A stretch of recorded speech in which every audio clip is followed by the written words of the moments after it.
David Ruffin, the powerhouse voice behind the Temptations' hits like My Girl, was one of Motown's most gifted and dynamic vocalists. His soulful sound helped define the group's signature style and elevate them to stardom. However, as fame and success came his way, so did personal struggles and desire for more control. Ruffin's behavior grew increasingly erratic, and his demands to rename the group David Ruffin and the Temptations caused tension with his bandmates. His downfall came in 1968 when he was fired from the group, but despite the turbulent end, his voice remained legendary. This is the rise and fall of David Ruffin, the tragic complexities of his career and the lasting impact of his contribution to the Temptations' legacy. Hey yo, what's going on, guys? This is Kanoa Speaks. We diving into the archives to bring you the moments from history that shaped the R&B and soul genres. Let's set the scene. David Ruffin's journey from a small-town church singer to the lead voice of one of the most iconic groups in music history was nothing short of extraordinary. Born in Why Not, Mississippi in 1941, David was the son of a preacher and grew up surrounded by gospel music in the church. It was there, singing alongside his siblings and fellow churchgoers, that David first honed his incredible vocal chops that would one day define his entire career. In his early years, David spent time performing in various gospel groups before venturing into secular music. His natural talent was undeniable, and by the mid-1960s, he caught the attention of Berry Gordy, the mastermind behind Motown Records. It wasn't long before the bandmates brought him in as the lead vocalist for the Temptations. And at the time, the Temptations were still finding their sound. They had already established themselves as a great group, but it was David's voice, his commanding delivery, his ability to hit those soaring notes, and the emotional depth that he brought to every performance. That's what made him stand out. His voice was, in many ways, the beating heart of the group. You know, the smooth melodic tenor that had become synonymous with the Motown sound was now being amplified by David's intense powerhouse vocals. In 1964, the Temptations scored their first major hit with The Way You Do the Things You Do. But it was My Girl in 1965 that turned them into a household name and cemented David's place as the face of the group. The smooth romantic tune, written by Smokey Robinson and Ronnie White, showcased David's vocal prowess perfectly. His delivery on the song's iconic opening line, I've Got Sunshine on a Cloudy Day, became instantly recognizable, and the track reached #1 on the Billboard Hot 100. With songs like My Girl, Ain't Too Proud to Beg, I Wish It Would Rain, David became synonymous with the Temptations' unique sound. His presence on stage was magnetic, and he captivated audiences with his vocal range and charisma. The combination of their smooth choreography and David's powerful, emotive vocals helped the Temptations achieve what few groups in Motown history had accomplished. A blend of commercial success and artistic respect that would go on to influence generations of artists. But while the success of the Temptations catapulted David into the spotlight, it also set the stage for the tensions that would ultimately unravel his place in the group. Fame brought with it a growing sense of entitlement, a desire for more control, and a belief that his talents were the reason for the group's success. And it was only a matter of time before his behavior would begin to change and clash with his fellow members. And you know, growing up on stories of R&B legends, I've always been fascinated by the way humble church singers transform into cultural icons. You know, David Ruffin's art is one of the most goosebump-inducing examples I know. You know, there's something almost cinematic about the idea of a young kid in tiny little Why Not, Mississippi, right? Population barely a blip on the map. But it was him belting those hymns beneath a leaky tin roof, unknowingly planting the seeds for songs that would later soundtrack first loves, breakups, road trips, whatever. Like, music speaks to people, and I think David understood that. When I picture those early Sundays, I can almost smell the hardwood pews and hear the speaker on the church organ. You know, it reminds me that every larger-than-life voice starts in an ordinary room where the only audience is family, you know, faith, and maybe a squeaky floorboard or two. You know, that origin story keeps me grounded whenever I catch myself over-romanticizing fame. You know, it's proof that greatness often begins in those overlooked corners. You know, what really strikes me about Ruffin's early hustle is that stubborn belief that his voice deserved its own spotlight. And I don't say stubborn as in a bad thing.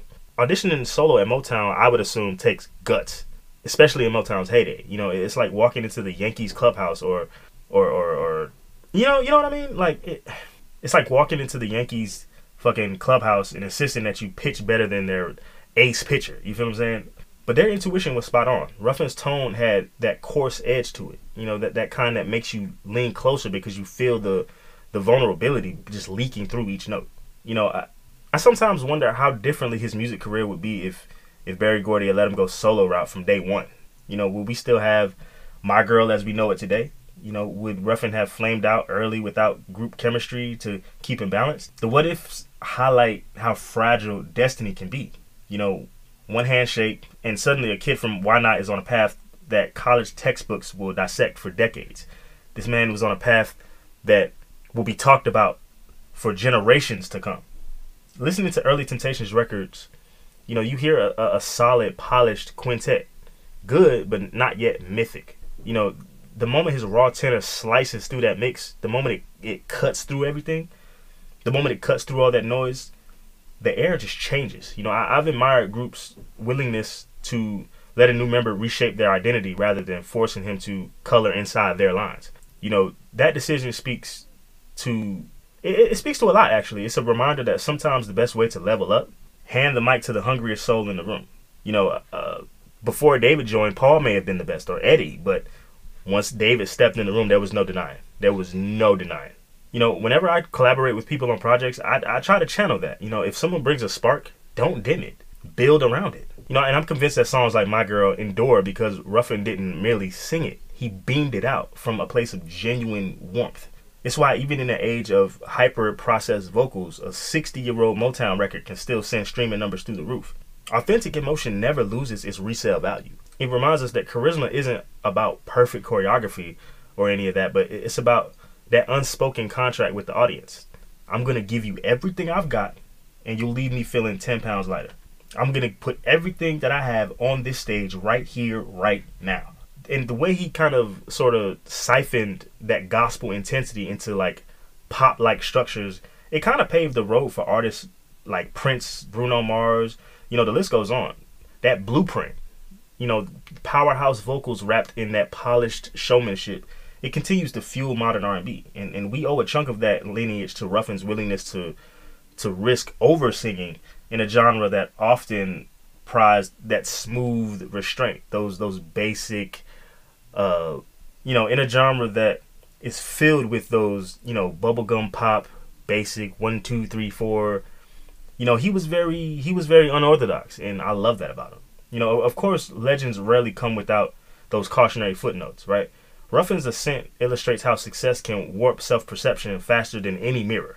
You know, and when I read about his growing desire to be named David Ruffin in the Temptations, you know, I hear an echo of countless creatives, myself included, who've wrestled with the tug of war between individual shine and team harmony. You know, it's easy to sit on the sidelines and scold him for ego, but part of me empathizes. Imagine pouring your soul into every syllable, carrying shows night after night, then having to split the credit 5 ways. You know, the trick, I suppose, is remembering that an unmatched voice can still be replaceable in the grand machinery of pop.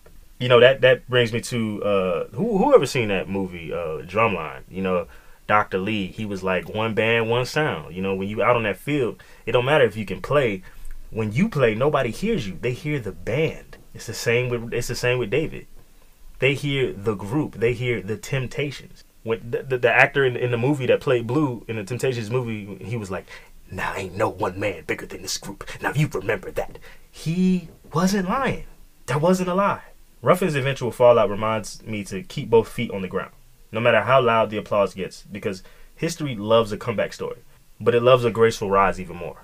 As the Temptations became one of Motown's most successful acts, David Ruffin's star continues to rise. The success of My Girl was a moment for the group, but for David, it was the beginning of an escalating sense of entitlement. His vocals were the focal point of many of the group's biggest hits, and he became convinced that his presence was the key to the Temptations' popularity. And over time, his behavior began to change. He started demanding more attention, more recognition, and more control over the group's direction. It wasn't long before David's ego began to cause friction within the group. While the Temptations had always been a collective, with each member contributing to the group's success, David's growing sense of superiority made it clear that he felt he deserved to be the undisputed star. The group's harmonious dynamic, built on mutual respect and teamwork, began to unravel. His insistence on being renamed David Ruffin and the Temptations echoes that of the path taken by Diana Ross and the Supremes and a bunch of other groups at that time. You know, the Supremes specifically, under Diana's leadership, had gained massive fame and success, and Diana Ross was given that top billing as she emerged as the star of the Supremes, and David saw himself as deserving of that same treatment. Otis Williams and the others become increasingly frustrated with David's behavior. They believe that no one member should overshadow the collective effort. David's attitude didn't just affect his relationship with his bandmates, it also impacted his interactions with Berry Gordy and the rest of the Motown team. David had a very fiery personality, and his demanding nature began to clash with the structured, controlled environment that Berry Gordy had carefully built at Motown.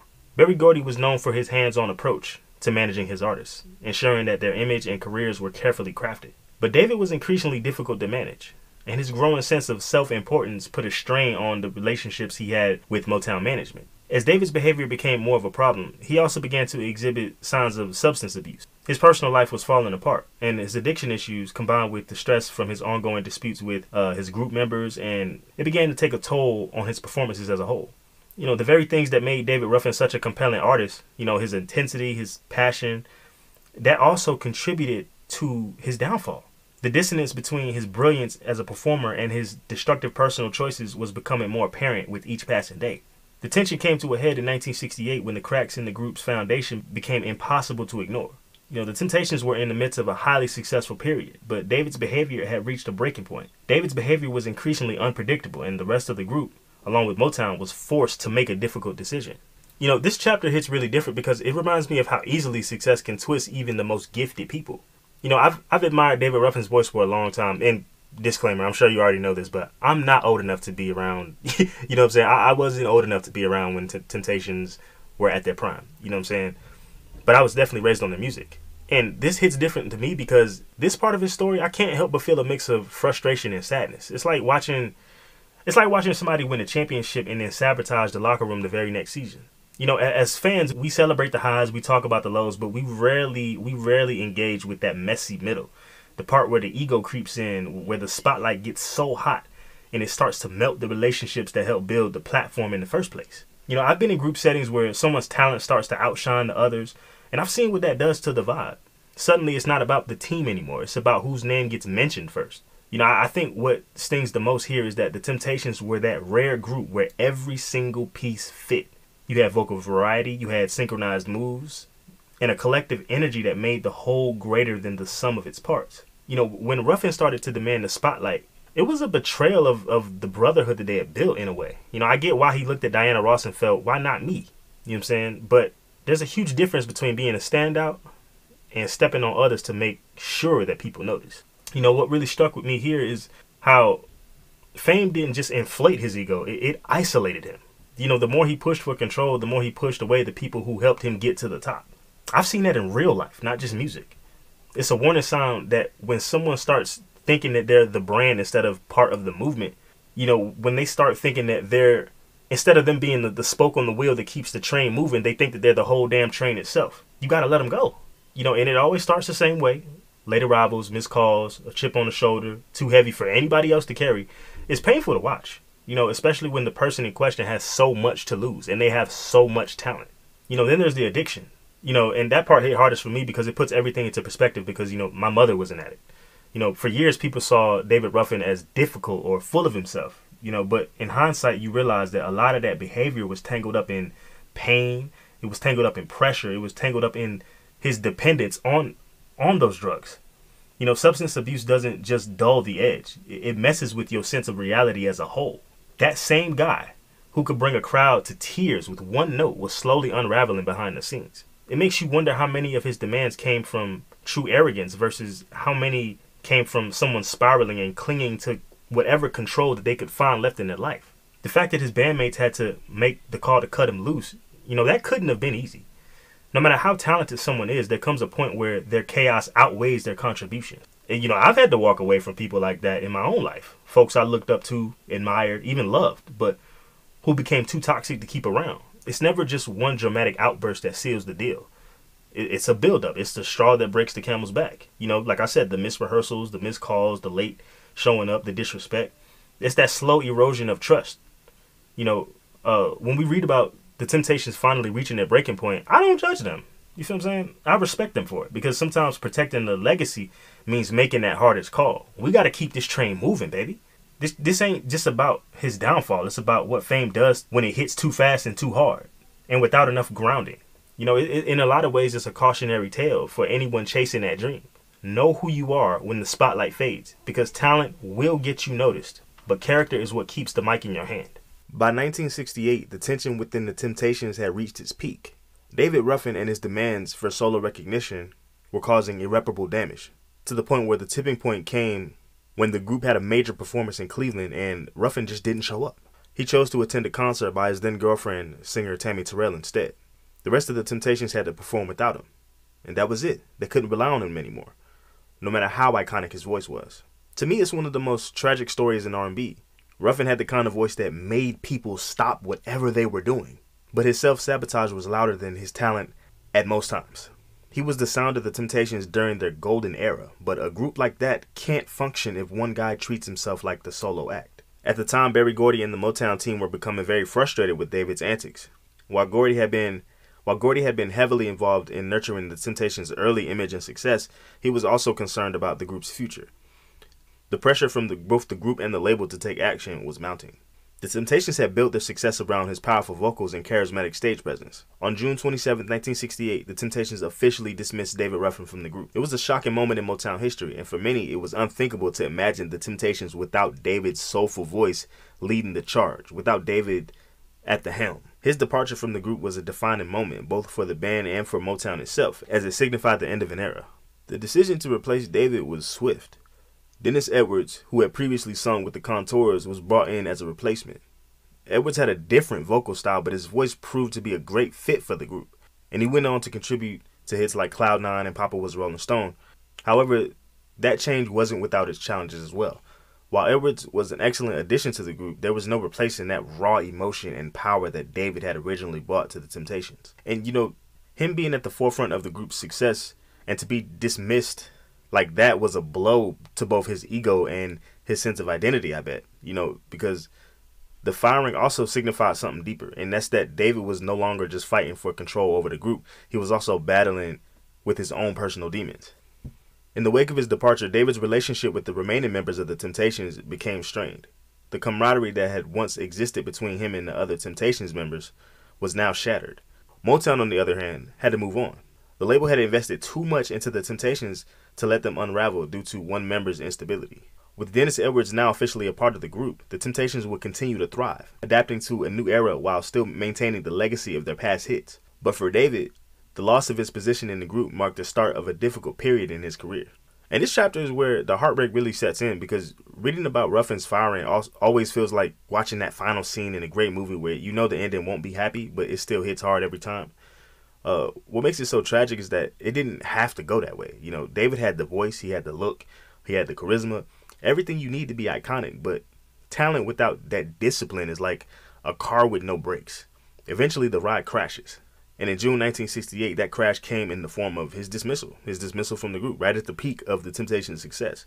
And there's something about that moment where they finally decided, we're not going to rely on this guy for us to eat anymore.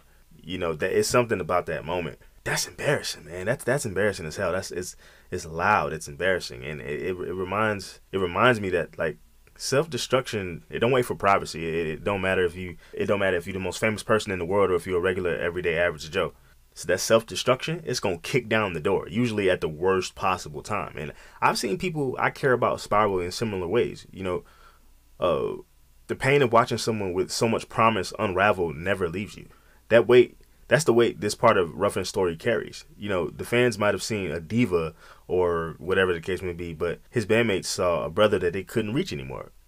Like, you're on another planet. We can't get to you. We've tried. But on the other hand, as a business move, I would say that I respect the group's decision to protect the whole rather than cling to the one piece, even if that one piece was the reason they were getting so much traction and so many hits as a group. That's a hard call to make. That's not an easy thing. Imagine being in a group where the voice most people associate with your biggest hits is the one that you're voting out. That takes a certain level of, like, for lack of a better word, I'm just going to say courage. It takes a lot of courage. And a certain love for your legacy as a group over the individual. I think about, Otis Williams, right? He didn't just lose a coworker. He didn't just lose a bandmate. He lost a friend, a partner in the grind. You feel what I'm saying? And I have to believe there was more sadness than anger in that choice to let David go. Because in the movie, there's a scene where they were like, he don't give a damn about nobody but David. And I I just I don't think it's that cut and dry. I think it was a very, very, very difficult decision to make. And the introduction of Dennis Edwards is one of those bittersweet transitions that show the duality of music history. On one hand, you've got this fresh energy that Edwards brought to the group. He was hungry, focused, and ready. But on the other hand, you've got this shadow of what was looming over every performance. And, Dennis Edwards did an amazing job. There's no denying that. But let's be honest. David's absence was always felt. And that's the thing about being irreplaceable in people's hearts. The group moved forward, but there was always that little space in the mix where Ruffin's voice used to live. And then there's David himself, probably angry at everybody, but mostly angry at himself. I've always believed that people who burn bridges the fastest are usually the ones who fear abandonment the most, if that makes sense. That inner chaos doesn't just go away after you're fired. If anything, it grows louder. Yeah, Motown had no choice but to keep that machine moving. And, that's the business side of the story. But, the emotional side, that human side, it isn't always clean. A brotherhood was broken. A star lost his way. And even though the Temptations evolved and thrived with Dennis, this chapter always leaves me feeling like we lost something too soon. Not just a voice, but a chance for growth, for redemption, for a different type of ending. After his departure from the Temptations, David Ruffin faced kind of an uncertain future. No longer part of the group that had made him famous, or famous is the stretch, but no longer part of that group that had catapulted him further into the stratosphere of fame. He was forced to redefine himself as a solo artist. His post-Temptations career was filled with both triumphs and challenges, with his personal struggles often overshadowing most of his musical accomplishments in that era. David's first solo release, My Whole World Ended, in 1969 was a hit, reaching number 2 on the Billboard R&B chart. The song had a soulful ballad kind of feel to it, and it showcased David's unmistakable voice, and it proved that he still had the talent to make an impact as a solo artist. And his vocal power and emotional depth were as strong as ever, and many fans and critics began to believe that David could still carve out a successful career outside of the Temptations. But while his musical career showed promise, David's personal life was spiraling out of control. His struggles with substance abuse continued, and his erratic behavior that had once led his dismissal from the group continued to haunt him. His addiction issues made it difficult for him to maintain consistency in his music, and his once promising career as a solo artist began to stall. David's relationship with Motown also began to become strained in the aftermath of his firing. While he was still signed to the label, his relationship with Berry Gordy and the Motown team was far from the once strong bond they had shared. There were reports of disagreements and frustration between David and the label, and Motown struggling to manage his unpredictable behavior. In the end, David's time at Motown was brief, and he was soon let go. Despite these setbacks, David's desire to return to the spotlight had remained strong. In the 1970s, he signed with Philly Groove Records, and he released several more solo albums, but none of them were able to really recapture that same magic that had made him a star with the Temptations. He released songs like Walk Away From Love in 1975, which became a moderate hit. But by this time, the music landscape had changed, and David's style was no longer at the forefront of the R&B scene. David continued to struggle with his personal demons, including his substance abuse problems and legal issues. His erratic behavior and inability to maintain stable relationships further marred his once promising career. Still, though, there were occasional moments of redemption. His performances, when he was sober and focused, showcased that undeniable power of his voice. However, these moments became less frequent, and his struggles took precedence over his musical talent. Despite his decline, David Ruffin's influence on R&B and soul music could never really be denied. His raw, emotional vocals on hits like My Girl and Ain't Too Proud to Beg continued to inspire countless artists who sought to emulate his passion and intensity. In the eyes of many, David remained one of the greatest vocalists of all time, but his personal struggles overshadowed the incredible legacy he had built as part of the Temptations. This chapter breaks my heart in a different kind of way. It's not about the fall itself, but it's about what comes after, when the lights dim and someone is left to sit in the silence of their own choices. What makes David Ruffin's post-Temptations journey so powerful, though, and painful, is how clearly it shows the battle between talent and turmoil. Even as his world was crumbling, that voice never really lost its edge. His voice remained a sword, and that's what haunts me. He still had it, but the rest of him was falling apart faster than the music could save him. And I think we all know somebody like David, someone gifted, magnetic, full of promise, but who can't outrun their own self-destruction. And looking at how my whole world ended had charted so high after he got fired, that's poetic in the worst kind of way. You know, that man was singing about heartbreak while living in it in real time. It felt like the world was rooting for him to bounce back, and he could have too. That's what makes it sting. He had the chance, he had the platform, but he didn't have peace within himself. The tensions between his solo potential and his self-sabotage reminds me of how fragile success really is. People always talk about how hard it is to get to the top, but staying there, especially when you're dealing with addiction, ego, mental health, and all these things, it's even harder. Ruffin didn't just lose favor with Motown, he lost trust. And once a label sees you as a liability, that door doesn't just close, they lock the door behind you. And it's wild to think about how many artists would have killed for a sliver of the platform he had, while he was steadily burning bridges behind him. And yet, even in all the chaos, there's something admirable about how David kept trying. He didn't disappear. He didn't give up. Walk Away From Love might not have been a chart-dominating monster, but it was a beautiful track that showcased his voice, and it showcased that he still held weight. He still held his own, and that matters. Because for some people, redemption isn't a full comeback. It's just a moment. You know, a performance that cuts through all the noise. A verse that reminds you why they were great in the first place. And David gave us those moments, even if they were few and far between. Honestly, I feel for the people around him too, you know, like producers, bandmates, friends who probably had to watch him fall over and over and hoping each time it will be the last. I've seen that cycle firsthand, and it's very draining, but I also understand how hard it is to break out of it. Because addiction isn't just that switch that you flip, it's a storm that you try to outrun. And sometimes it wins. And this chapter doesn't offer a fairy tale ending, and honestly it shouldn't. David's story is a warning and a reminder. It shows how raw talent can move through the world, but personal demons can destroy the foundation up underneath it. Still, even through the mess, his voice never lied. It was always honest, even if he himself wasn't. And that's why people still talk about David Ruffin with equal parts love and heartbreak. Because underneath all the chaos was a man who could turn pain into music better than almost anyone who ever touched a mic. David Ruffin's final years were marked by a continued battle with addiction, legal troubles, and strained relationships.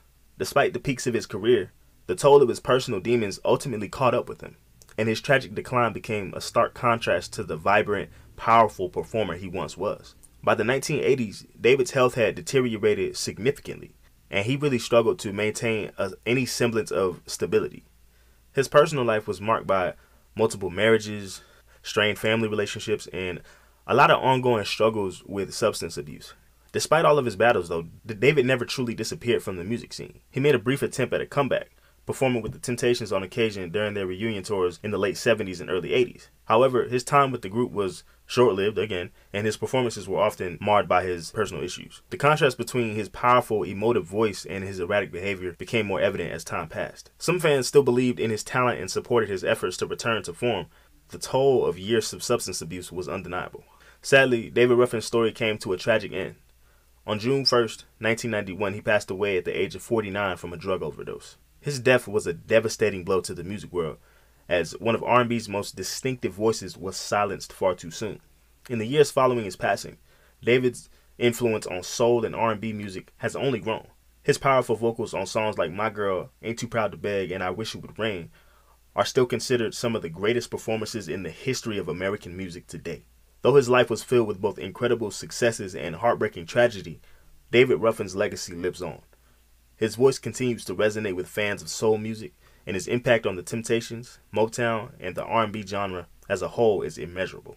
David Ruffin remains an undeniable part of the fabric of American music, his story serving as a reminder of the fragility of fame and the enduring power of an unforgettable voice. David's contribution to music transcends the highs and lows of his personal life. He was a pivotal figure in shaping the sound of Motown and the R&B genre at large, and his legacy continues to inspire artists today. Although his life ended in tragedy, David Ruffin's voice lives on. One of the greatest to ever sing in the soul and R&B tradition. There's a certain ache that settles in when you think about David Ruffin's final years. Not just because of how he died, but because of how much brilliance was left unrealized. It's not hard to feel a sense of mourning that goes beyond his physical death. It's like we lost him long before 1991. What hurts the most is that that same voice that once soared across stadiums and touched millions ended up being drowned out by silence, missed calls, broken trust, and late-stage regret. To me, David Ruffin is the definition of a beautiful tragedy. He had a rare gift, not just a technically powerful voice, but one that could feel like it knew your pain, your joy, your desperation. And when he sang, he wasn't performing, he was revealing. And that's what makes his story hit so hard. He gave us so much emotionally into his art, but he couldn't seem to give himself that same grace in his lifetime. It's heartbreaking to watch a legend crumble in slow motion, especially when flashes of greatness kept reminding us of who we used to be. He deserved a full redemption arc, but life doesn't always offer those neatly tied bows. Sometimes the people who give us the most never get to see the fruits of what they left behind. And with David, the legacy is massive. He didn't just lead the Temptations. He helped define what soul music sounded like in its golden age. He made pain sound poetic. He made vulnerability sound strong. And he did it all while battling the same demons that eventually took him down. David Ruffin didn't just sing songs. He gave us pieces of himself. And that's why, no matter how dark his personal story became, his music still shines. Cheers.